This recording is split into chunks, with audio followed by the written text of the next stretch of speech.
ما قلت لهم إلا ما أمرتني به أن اعبدوا الله ربي وربكم وكنت عليهم شهيدا ما دمت فيهم فلما توفيتني كنت أنت الرقيب عليهم وأنت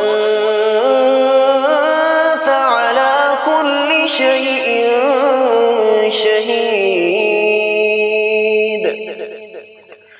إن تعذبهم فإنهم عبادك وإن تغفر لهم فإنك أنت العزيز الحكيم قال الله هذا يوم ينفع الصادقين صدقهم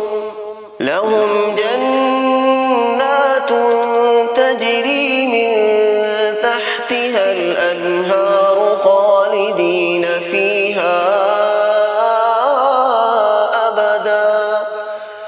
رضي الله عنهم ورضوا عنه ذلك الفوز العظيم لله ملك السماوات والأرض وما فيهن